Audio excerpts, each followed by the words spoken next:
Bonjour tout le monde, j'espère que vous allez bien. Donc, je vais vous parler aujourd'hui des changements qu'on peut vivre au travail. Donc, il y a des changements qu'on peut vivre en fonction de différentes situations que je vais vous parler. Spécifiquement, ça peut être en lien avec le poste de travail, les tâches qu'on a à faire, les méthodes qu'on a à appliquer, les collègues avec lesquels on travaille, évidemment. Puis plus spécifiquement en lien avec la COVID-19, en ce moment, il y a des mesures de sécurité qui sont prises qui font en sorte qu'il y a aussi des changements d'horaire qu'on peut vivre. Donc, c'est ça que je vais vous expliquer aujourd'hui. Pourquoi certains changements ont lieu? D'abord, au niveau de la modification de commande. Donc, il peut y avoir les délais de livraison qui ont changé, donc les dates peuvent faire en sorte que c'est quelque chose qui change. Ensuite, il peut y avoir l'augmentation ou la diminution de quantité au niveau de la commande, donc ce que le client a demandé. Il peut y avoir des modifications de procédure ou toutes sortes de modifications au niveau de la commande. Deuxième point qui peut amener à un changement, l'attente de matériel. Donc, à certains moments, il y a du matériel qu'on attend, qu'on n'a pas encore reçu, qui nous empêche de faire la commande. Évidemment, une fin de commande qui peut amener des changements et nous faire déplacer à un autre lieu. Le manque de personnel. Donc, des fois, il y a des gens qui sont en vacances. OK. Des fois, il y a des journées de la semaine qu'il y a des gens qui ne sont pas à temps plein, donc qui ne sont pas là. Il peut y avoir des journées de tempête, etc. Des fois, on a besoin de certaines compétences plus spécifiques ou des capacités spécifiques en fonction du travail. Donc, ce qui occasionne des déplacements de main-d'œuvre. Donc, pour faire certaines tâches ou dans certains départements. Il y a des choses que on va aller chercher les forces de chacun pour faire ça. Et en ce moment, on a une situation plutôt particulière avec la COVID-19. Donc, ça nous amène évidemment à des changements pour nous aussi.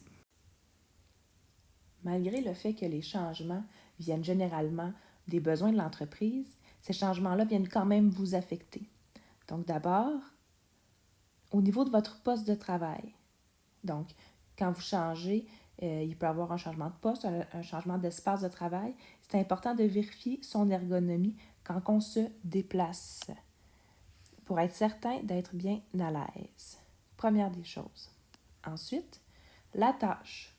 La tâche peut changer, ce qui fait en sorte que votre matériel, vos outils, vos machineries que vous utilisez vont être changées elles aussi. Ensuite, on a la méthode. Donc, la méthode de travail peut changer, ce qui fait en sorte qu'il faut s'adapter. On peut avoir de nouvelles procédures à suivre, un niveau de qualité qui est différent. Puis ça, même si on n'a pas changé des fois de tâche ou de poste. Des fois, c'est les exigences du client qui peuvent changer, comme je l'ai dit tout à l'heure. Ensuite, il peut y avoir un changement de collègue. Donc, soit lorsque vous quittez ou si quelqu'un d'autre quitte et est remplacé. Donc, il faut avoir des nouveaux collègues qui travaillent avec vous. Ça peut être un nouveau chef d'équipe ou un nouveau superviseur si c'est vous qui êtes déplacé dans un autre département. Enfin, il peut y avoir des changements d'horaire aussi qu'on vit.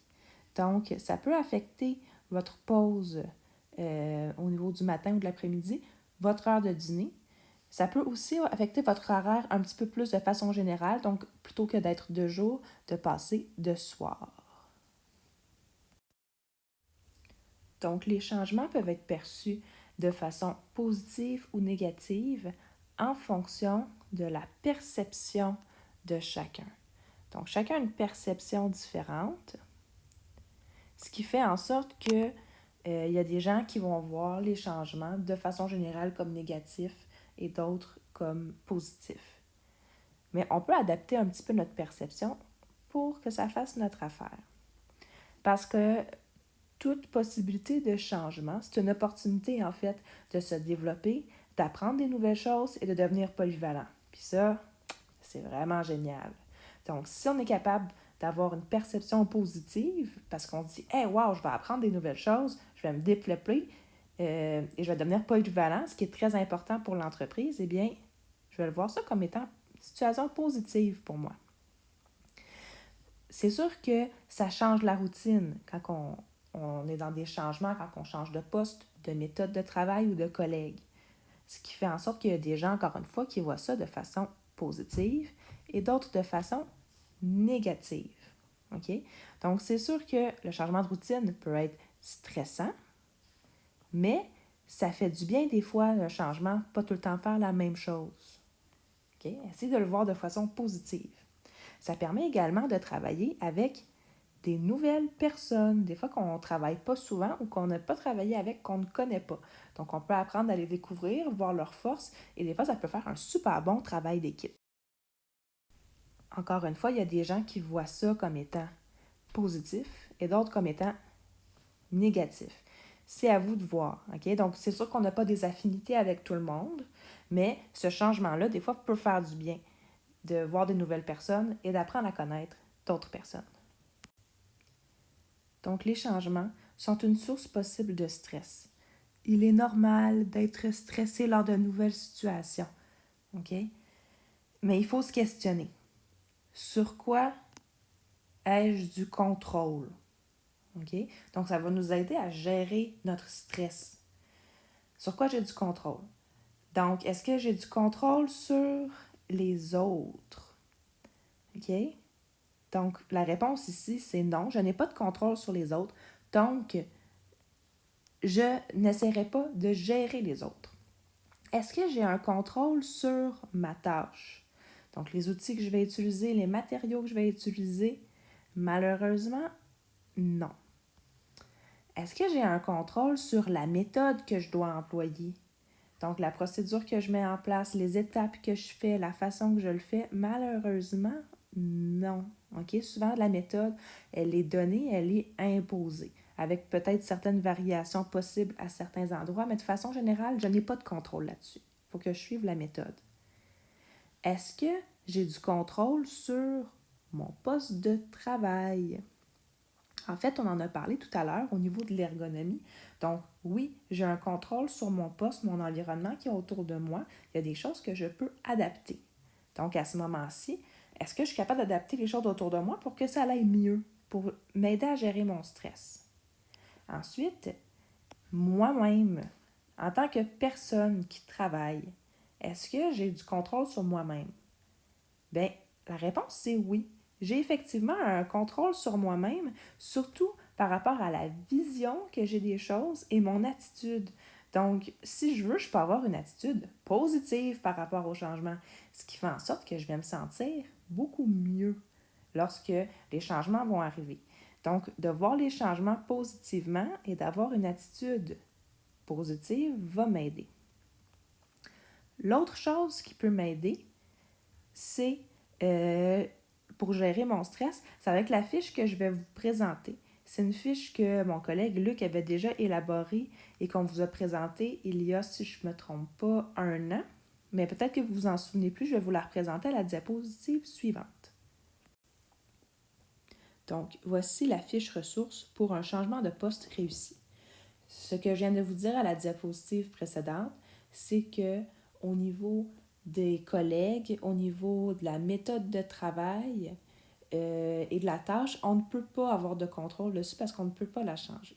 Mais une petite façon d'avoir un contrôle, c'est de quand même comprendre ce qu'il y a à faire et qui est notre personne ressource. Donc, en premier lieu, savoir qui est la personne ressource, en cas de besoin, ça va nous aider à réduire notre stress.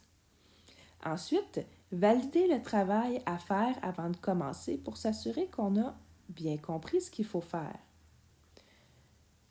Après ça, prendre le temps de demander dès le début c'est quoi les critères de qualité. Parce qu'on veut faire quelque chose qui est très bon. Hein? On s'entend, on veut de la bonne qualité. Donc, c'est quoi les critères? Généralement, il y en a plusieurs. Ensuite, verbaliser sa compréhension et s'assurer que c'est correct. Donc, qu'on a bien écouté avec une oreille. Ensuite, ajuster son ergonomie. Donc, ici, c'est quelque chose sur quoi on a du pouvoir, du contrôle. Donc, regardez, est-ce que, par exemple, la table est à la bonne hauteur pour moi par rapport à ma grandeur? Ne pas laisser son stress dégrader la situation, effectivement. On ne veut pas aller vers le bas. Le but du changement de poste, c'est pas d'être moins productif et de se sentir pas bien. Au contraire, c'est d'essayer d'être le plus productif et de combler les besoins de l'entreprise. Finalement, accepter les changements. Hein, on essaie d'être positif par rapport à ça, d'avoir une belle attitude pour réduire mes sources de stress. Donc ça, encore une fois, c'est sur quoi que je peux avoir du contrôle. Vous remarquerez que mes talents en dessin ne se sont pas améliorés depuis les 2 dernières années, mais c'est pas grave, vous avez bien compris le principe, c'est merveilleux.